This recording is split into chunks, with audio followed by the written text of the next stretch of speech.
Dark Souls. Like it or hate it, there's no denying the series has been the most influential thing to happen to video games since Game Rant.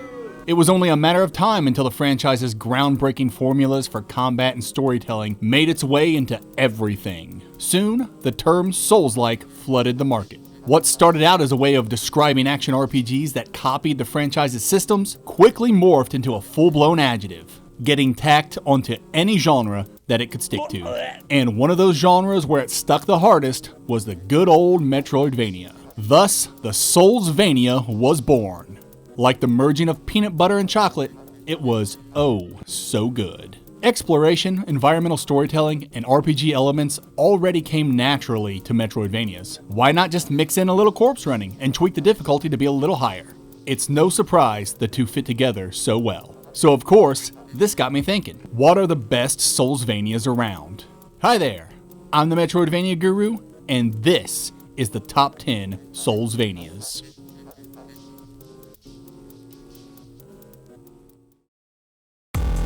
Number 10. You ever just want to run into a demon-infested city and beat the ever-loving shit out of every evil abomination you come across? With your leaf? Of course you don't. That's because you're not a badass like Kaho. Momodora, Reverie Under the Moonlight may look like a cutesy pixelated platformer, but underneath its adorable veneer and relatively short runtime lies a Bloodborne-esque plot full of tortured monstrosities ready to tear you apart. Where delving deeper into its cursed city is always met with something more sinister, more diabolical, more hideous than you could ever imagine. And you get to morph into a cat and kill it. Number 9. If there's one universal truth I know about our world, it's that, more often than not, the saddest things in life have little anime girls in them. Ender Lily's Quietus of the Nights is chock full of sadness and pain. Every punishing boss encounter is rewarded with a cripplingly tragic backstory that just hits you right in the feels, man. You really feel bad for Lily and everyone who suffers from the reign of death. The music a lot of times is sorrowful, the exposition is gut-wrenching and miserable, the endings are melancholic at best. This might be the most depressing game. Why do I even like it? I guess it's because its world sparks a genuine sense of wonder, and you kinda connect with Lily and want the best for her in this shitty situation. Of all the decrepit, cursed, and long-forgotten kingdoms felled by hubris that I've explored throughout my many years of playing Souls-likes, the Kingdom of Land's End is by far my favorite to restore. Even if I have to suffer through this ridiculous belly flop as a dodge for the first quarter of the game. Number 8. The war that was promised. The story of Renee and Ignis is a little bit too convoluted and opaque, even by Souls-like standards. But what it lacks in clarity, it more than makes up for in length. Afterimage is one of the longest MVs out there, if not the longest. It's not uncommon to be 30 hours in and still discovering new biomes. This game is huge, but it's not only the largest MV, it's also the prettiest. Its environments and backdrops are absolutely gorgeous and can be their own reward for exploration. Thankfully, Afterimage offers plenty of other rewards for exploring its expansive world. With over 100 weapons to find and upgrade, and over 100 pieces of equipment to experiment with, there's always something to do during your long playtime. Like cooking, or helping NPCs with their journeys, or collecting lore, or stopping the birth of a god. You know, whatever. Point is, this is a long-ass game with lots to do. If you're gonna dive into the world of Ingarden, you might want to block some time off your calendar. Long-lasting Afterimage. Keep going and going and go. Number 7. Remember when I said Ender Lilies was the most depressing?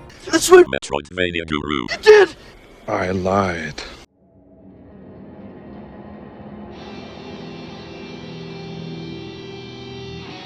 Blasphemous makes Ender Lilies look like Sesame Street. While Ender Lilies is sad, Blasphemous feels downright hopeless. Every NPC is the most disturbing, disgusting, degenerate thing you've seen since the last NPC you saw. And their conditions only get worse as the game goes on. At no point during Blasphemous, except in the true ending, do you feel the penitent ones actually doing anything for the betterment of Custodia. This place is just an absolute shithole. From the environments to the inhabitants to the narrative, all there is suffering. And the bosses are no joke. Each has a horrendous backstory and an unsettling design that just...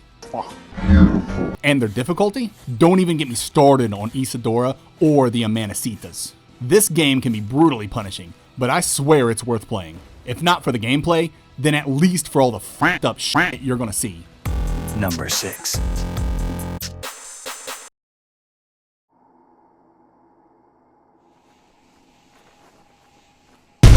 If you like your Metroidvanias super dark and so difficult to start that nearly a third of players drop it before fighting the first boss, then boy, do I have a game for you. It's called Hollow Knight. Have you heard of it? It's a video game about bugs, and it simultaneously has the loudest fan base and the loudest haters this side of Undertale.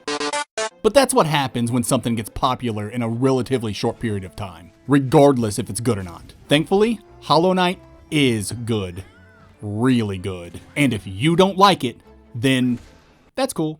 Not everything's made for everyone. But if you don't like Hollow Knight, then you probably don't like any of the other games on this list. Hollow Knight proved how successful the merging of Souls-like mechanics into a Metroidvania format could be, and thus provided the template for future Soulsvanias. But that doesn't mean it's the best Soulsvania. Hollow Knight kept things simple by limiting its Souls-like mechanics to corpse running, opaque storytelling, and having a higher difficulty than your average Metroidvania. But who knows, maybe its upcoming sequel will lean more into Souls-like mechanics. I really hope they focus on my favorite Souls-like mechanic, where the game is actually released. Number 5. A new dawn is at hand. The secret has been snatched in the hands of the sordid. But one rises above all others. As the newest game on this list, it's also the game that needs the most patches. The Last Faith is a fantastic merging of Bloodborne and Blasphemous, and is the first game on this list to lean heavily into the Souls-like formula. Not only does it have higher difficulty than your average MV, opaque storytelling, and corpse running, it also has slower, more methodical combat and a leveling system that allows you to create character builds. If you want a studly strength build that only believes in Unga Bunga, or a stinky dex build that gets you no bitches, the choice is yours. And though it may lean a little too hard on its inspirations and really has no business trying to fake us all out with its pointless character classes, there's still a lot to enjoy here. And with DLC coming down the line to fulfill stretch goals, we've only just begun to see what The Last Faith can actually do. Please let this only be the beginning of what The Last Faith can actually do. Please! Number 4.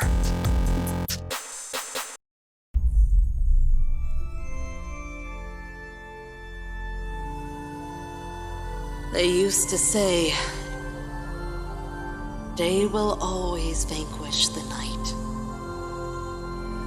But most of us have lost hope.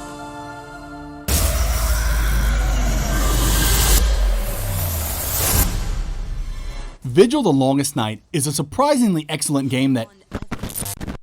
The CCP has delisted your entry for Vigil the Longest Night. Our algorithm detected potential violations of CCP laws and regulations. Removing this entry and its disinformation is a wise decision for the Chinese people and will bring joy and prosperity to our citizens, as they deserve only the finest Soulsvanias that adhere to conveying only the correct state-sponsored information. Please enjoy the rest of the video and forget Vigil, the longest night ever existed. Because it didn't. Number 3.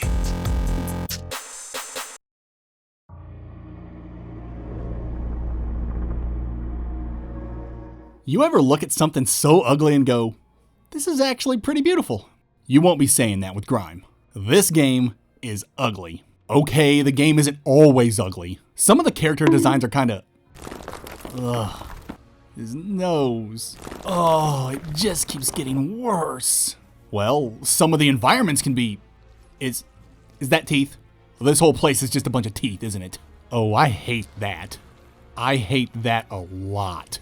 Fine, Grime may not always be pretty to look at, but at least it's hard as hell. Grime has gear and builds like a traditional Souls-like, but it also takes a page from FromSoft's other masterpiece, Sekiro, and makes parrying a fundamental part of your survival. You want enemy traits? Gotta parry. Want to heal? Gotta parry. That platypus over there? You better believe that's parry. Number 2. Speaking of ugly, look at this! That didn't scare you? Then what about this?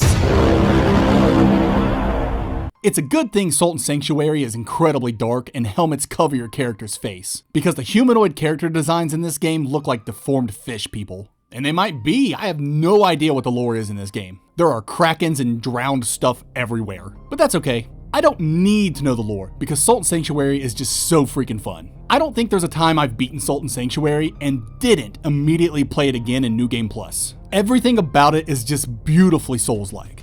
The environments are memorable and drip with atmosphere. The way the world sprawls and wraps onto itself intrigues and excites me.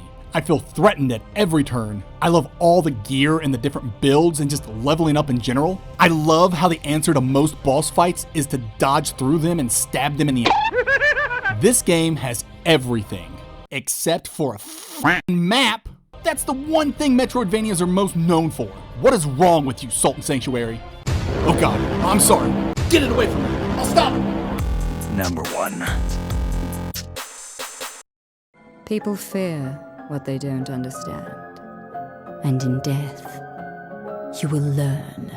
Let's be real. Nobody's surprised by this. If you knew anything about Soulsvanias, you knew the number 1 and number 2 slots before you even clicked on this video. And since Sultan Sanctuary got number 2, process of elimination dictates that the number 1 slot must go to Death's Gambit Afterlife. What can I say? If you're looking for a Souls-like experience in your Metroidvania, there's none better. Death's Gambit Afterlife has all the Souls-like staples. Brutal difficulty, methodical combat, though it can be fast-paced, a stamina bar, EXP that doubles as currency, corpse running, character builds, and unique classes. The only aspect of Death's Gambit Afterlife that's not Souls-like is its storytelling. This is a very narrative-focused game with some extremely chatty characters. It'd be a Herculean feat to complete this game and not know what's going on, especially because Death so eloquently lays it all out for you. Past the city of Aldwyn lies Kaer Shorai. Within its walls rests Cyrodiil's source of immortality. You must toll the 2 bells of ascension. Then find the soul vessel that will let you commune with the dead. Wait, really? No. Just smash the source with a rock. Or your head, either will do. Because this game most successfully merges Souls-like mechanics with the Metroidvania formula by giving the people a map. Death's Gambit Afterlife is the best Soulsvania around.